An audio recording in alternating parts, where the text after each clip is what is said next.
Entrevista del Telematutino 11, gente importante a tratar temas importantes. Nos acompaña el doctor Rafael Albuquerque, ex vicepresidente de la República y actual miembro de la dirección política de la Fuerza del Pueblo. Buenos días, doctor, un placer, un honor tenerlo en el programa. Muy buenos días. Buenos días, doctor. Y de nuevo, pues muchísimas gracias por esta nueva invitación. Tenemos muchos temas, antes de entrar al tema de la Fuerza del Pueblo, y en todos estos casos de corrupción, doctor, que están surgiendo y que involucran a su viejo partido, como dice usted, del viejo partido. Sí, claro. ¿Qué opinión le merecen y si bueno, usted cree que vendrán más casos? Mire, yo creo que cada quien es responsable de sus actos y respetando el debido proceso, como abogado que soy, creo que, bueno, hay una presunción de inocencia, tiene que haber el debido proceso, pero el Ministerio Público tiene que hacer su trabajo, el Ministerio Público tiene que profundizar las investigaciones y llevar la acusación con las pruebas suficientes para demostrar la responsabilidad y que los casos no se caigan luego en la justicia. Para mí lo importante es que no haya impunidad. Corrupción, bueno, siempre habrá alguien que intente jugar con los dineros del pueblo, pero lo importante es el que haya sanción, porque de lo contrario, ¿qué ejemplo estamos dando a las nuevas generaciones? Todo aquel que incurre en un acto de corrupción, que juegue con los dineros del pueblo, que perjudique precisamente a lo que debe ser el desarrollo de la República Dominicana, tiene que ser no solamente traducido a justicia, sino también debidamente sancionado, y por eso hablo de un debido proceso, de que el Ministerio Público sustente bien los casos y pueda haber la sanción correspondiente. Por suerte, pues, el pandero está en buenas manos, porque conozco a la magistrada Miriam Germán, y Miriam, pues, no solamente por su larga carrera de juez y también en el Ministerio Público, siempre ha sido una funcionaria judicial responsable y que no le tiembla el pulso para echar hacia adelante cualquier tipo de investigación. Sin embargo, doctor, recientes declaraciones de la magistrada Miriam Germán apuntan al hecho de que la pasada administración dejó suspendido de investigación unos 400 casos de corrupción, más de 100 nuevos, más una deuda enorme que todavía tienen con los comedores económicos. Y tomando el hecho también de que el presupuesto solicitado por la Procuraduría no fue satisfecho, y ante esta demanda de justicia, de investigaciones que requieren dinero, es necesario que la Procuraduría cuente con más recursos. Habrá un presupuesto complementario. ¿Usted favorece que se le dé al Ministerio Público los recursos suficientes para dar respuesta a todos estos casos? Totalmente de acuerdo. Es una de las preocupaciones. El otro día lo hablaba con algunos amigos, colegas de profesión. Bueno, son tantos los casos. Primero los que habían sido archivados, como ahora denuncia la magistrada, y todas las investigaciones que se están realizando, que el personal no es suficiente. Y si el personal no es suficiente, bueno, pues muchos casos van a dilatarse. Las investigaciones siempre en materia de corrupción son complejas, porque se hace de tal manera que evitan dejar rastro, entonces hay que hacer, son casos complejos, por eso necesita un mayor presupuesto. De lo contrario, bueno, tendremos casos que durarán varios años. Y lo hemos visto ahora, son casos que se involucran a un número importante de personas y cada día serán más. Entonces hay que apoyar esa gestión. Yo sé también, porque tuve 8 años como vicepresidente, las precariedades del Estado Dominicano, el reducido presupuesto con que cuenta. Pero alcanza para la corrupción, doctor, no alcanza para otra cosa, pero cuando uno ve todos estos números, 30.000 por aquí, 5.000... Claro, porque eso es de los grandes problemas que tenemos, pero de todas maneras, la realidad es que es un presupuesto reducido y nada, para eso está el pacto fiscal que ya se ha anunciado. Pero creo que, como como tú dices, Jacqueline, hay que aumentar, buscar los fondos como sea, para aumentar el presupuesto de la Procuraduría General. Doctor, parece que está en discusión el tema del Código de Trabajo y también comenzó la parte de la discusión del salario mínimo. Bueno. ¿Por usted se ríe? Bueno, es una época difícil. Ya los sindicalistas hablaron de 40% de aumento. Sí. Mira, realmente es una época bien difícil, porque no hay duda de que en la situación económica en que están viviendo hoy en día los trabajadores, pero por otro lado en que necesitamos estimular la economía. En una época difícil, prácticamente de recesión a nivel mundial, el remedio no es restringir la economía, el remedio es poner dinero en las manos de la gente para estimular la economía. Pero por otra parte tenemos ese mundo de la micro, de la pequeña empresa que ha sido duramente afectada por la pandemia y que pues un aumento de salario de un 40%, ¿hasta qué punto lo puedan soportar? No lo pueden soportar. Hay que buscar una solución negociada, una solución intermedia, porque si tú te pones a hablar con ambos sectores, ambos tienen razón. Tienes trabajadores que han estado casi un año suspendidos, sin salario, que probablemente de la clase media baja han ido a la pobreza. Bueno, la inflación en estos momentos está rozando un 10%. Entonces, a la carestía de la vida, pues la única forma es, con un salario real que se va depreciando, aumentar el salario mínimo. Pero hay que tomar en cuenta esa realidad, sobre todo de la micro y de la pequeña empresa. Doctor, algunos empresarios han manifestado su preocupación en ese sentido. Sí, señor. Por el hecho de que él dice que todas las empresas no pueden ser medidas por igual. Habrán empresas que por su tamaño y por la naturaleza de su actividad económica puede aumentar el salario mínimo, pero que hay otras que no, por lo que sugieren una clasificación de esas empresas. Sí, mira, es una discusión que se ha tenido varias veces porque la ley precisamente que regula todo lo que tiene que ver con la micro, pequeña y mediana empresa, establece una clasificación de las empresas. Hubo una clasificación de las empresas tomando en cuenta el capital, las instalaciones de la empresa, que fue por cierto un método que se adoptó mientras yo fui secretario de Estado de Trabajo, pero estamos hablando de los años 90. Luego vino la ley de clasificación y eso se ha discutido, cada 2 años se discute de cómo poder reclasificar las empresas de acuerdo con esta nueva ley.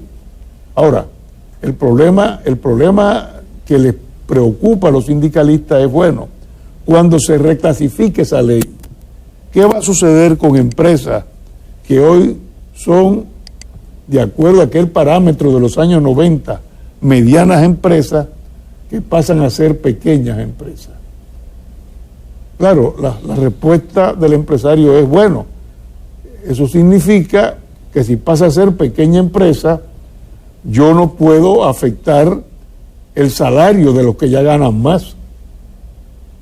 Pero los sindicalistas, ¿cuál es el temor que tienen? Dice, bueno, lo que van a buscar es algún préstamo, desahuciarlo y contratar nuevos trabajadores para pagar menos salario. Entonces ahí gira la discusión. Y esa es una responsabilidad del Ministerio de Trabajo, de buscar una solución que pueda resolver una inquietud que viene ya desde lejos. No es ahora, hace ya más de 5 o 6 años en que los empresarios están reclamando la reclasificación de las empresas. Doctor, y la discusión sobre la reforma a la ley de la seguridad social.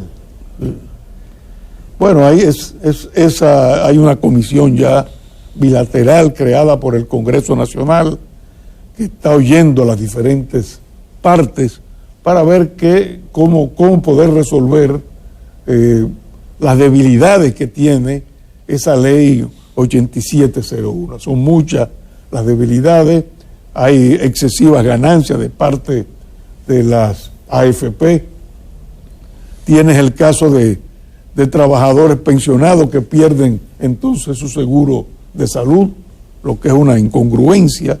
O sea, en el momento en que ya usted llega a la edad que no puede seguir trabajando porque ya le faltan las fuerzas, entonces en esos momentos en que usted lo mandan a su casa porque ya no puede trabajar más, ya las fuerzas no le dan, entonces pierde su seguro de salud. Y luego también hay toda una serie de debilidades en las administradoras de riesgo de salud. Entonces creo que son muchos los intereses, hay que confesarlo así, son muchos los intereses encontrados, pero hay que respaldar esa comisión bilateral, senadores y diputados, a ver si se puede modificar el sistema.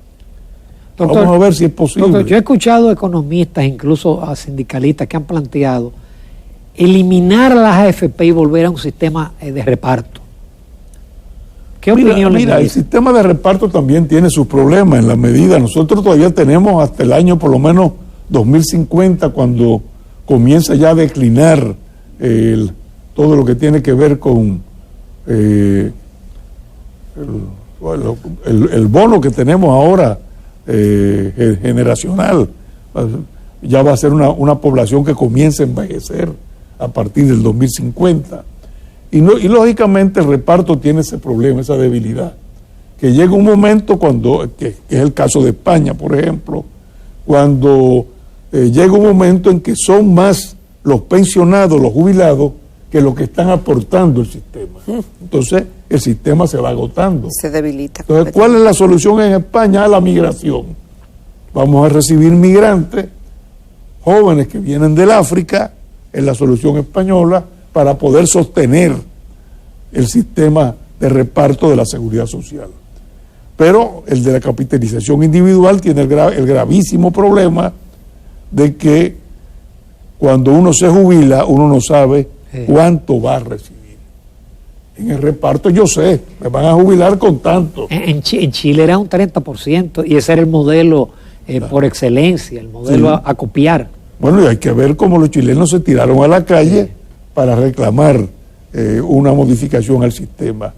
Hay un sistema que es el uruguayo, que habría que estudiarlo para la República Dominicana, que es un sistema, lo que llaman el sistema de dos pilares. Un primer pilar que es público, solidario, de reparto, básico, tanto en lo que se refiere a una pensión mínima y en lo que respecta a la salud, y luego, para los que ganen más de una determinada suma, un sistema complementario de capitalización individual que es obligatorio para los que ganan determinada suma. Entonces, hay también sus críticas, porque también se le dice al sistema, bueno, pero usted está discriminando a los más pobres. ¿Por qué? Porque los que ganan menos de un determinado monto van a tener un plan básico de salud y un plan básico de pensiones. Pero si usted quiere tener un mejor servicio de salud y una mejor pensión, entonces usted tiene que pasar de un determinado monto de salario y tener un seguro complementario. Bueno, aquí hay seguros complementarios ahora, que tú los puedes mejorar, que son voluntarios. En el caso uruguayo es obligatorio. Entonces, bueno, habría que ver si eso puede funcionar en el país. Doctor, además del tema laboral, del tema de la política social, de ser un político de tanto tiempo, militando y participando activamente ante la sociedad dominicana, ¿cómo puede evaluar los meses que tiene el gobierno de Luis Abinader? Que según una información a nivel internacional de esas evaluaciones que se hacen a la República Dominicana, mejoramos en cuanto a la percepción de la corrupción, por ejemplo. y a otros temas que se ha visto que hay una iniciativa que pudiera decirse diferente. ¿Qué análisis puede hacernos en ese sentido? Mire, yo creo que el presidente Abinader tomó el poder en épocas muy difíciles, bien difíciles. No es un aspecto que podemos decir privativo de la República Dominicana. O sea, todos los gobiernos a nivel mundial están afectados por la pandemia. Y todos han tenido que aprender en el camino de cómo combatir la pandemia. Y la pandemia ha generado en todo el mundo, pues, una crisis económica, y la crisis económica se ha derivado en una crisis social. Entonces, nuestros indicadores, nuestro plan de lucha contra la pandemia ha ido funcionando. En materia de la letalidad es una de las más bajas. La vacunación ha sido un éxito. Que hay problemas económicos muy serios, como en todas partes del mundo. De manera que en estos meses de gobierno, hacer una evaluación del gobierno de Abinader, ¿cómo la hace? ¿Puede decir es bueno o malo? No puede decir nada. Tiene que decir, está en una lucha permanente para poder tratar de resolver el problema sanitario y así, de esa forma, poder resolver el económico y el social. Sí tenemos en la Fuerza del Pueblo, como una oposición constructiva, una preocupación. Y esa preocupación es el problema del incremento de los precios en los artículos de primera necesidad y el incremento del precio en los materiales de la construcción. Eso sí nos preocupa y es algo que como oposición responsable le llamamos la atención al gobierno. Hay que trabajar en eso porque ese incremento de precios, esa inflación que está golpeando ya el bolsillo de trabajadores de clase media en la República Dominicana, la misma construcción que se paraliza el país. Cuando se paraliza la construcción, eso puede degenerar. Pero ¿y cómo hacerle frente, doctor? Hoy anuncia la prensa que los panaderos y la industria de la harina dice que el pan de 5 pesos va a costar 10 pesos, porque ya dicen ellos que están cansados de asumir pérdidas, porque las materias primas han subido. ¿Y qué responsabilidad tiene el gobierno cuando es la materia prima que sube? ¿Y cómo hacerle frente a eso? No, efectivamente. El problema es un problema, por un lado, es una inflación que viene de fuera también, porque ha aumentado el precio del maíz, el precio de la soya, el precio del trigo, el precio del flete marítimo ha aumentado, pero también ha habido inflación de tipo nacional. Es muy difícil, pero es un problema que el gobierno tiene que buscar. Nosotros no estamos ahora gobernando. Ellos tienen que buscar soluciones. A nosotros nos pasó, nosotros tuvimos, no era la crisis actual, pero tuvimos la crisis del 2008, que fue una crisis bastante severa, y se incrementó la inflación, pero buscamos soluciones. Pero ustedes en ese momento había recursos para hacer cantidad de subsidios que ahora parece que son difíciles. Sí, los subsidios también fue un mecanismo utilizado al principio de este gobierno, pero hay que mantenerlo, y si hay que seguir endeudándose por el momento, no hay más camino que ese. Pero no podemos jugar, vamos a decir, con ese problema, porque es un problema de carácter social y eso sí puede complicar el país. Y nosotros, como Fuerza del Pueblo, partido de oposición, en oposición, pero en una oposición responsable, no podemos jugar en un momento de pandemia al colapso de la democracia en la República Dominicana. Doctor, finalmente, ¿cómo va el partido? El partido muy bien, terminamos nuestro congreso, tenemos ya todos los documentos, los estatutos, la línea de la declaración de principios. Este domingo ya vamos a discutir en la comisión de aplicación de seguimiento del Congreso todo lo que tiene que ver con la línea organizativa y preparándonos para más adelante ya octubre o noviembre realizar nuestro Congreso Elector Manolo Tavares Justo para ya darle dirección definitiva. Ahora tenemos dirección provisional, pero dirección definitiva desde las bases hasta la dirección central del partido. Y cada día pues recibiendo más apoyo y más militantes que ingresan a la fuerza del pueblo.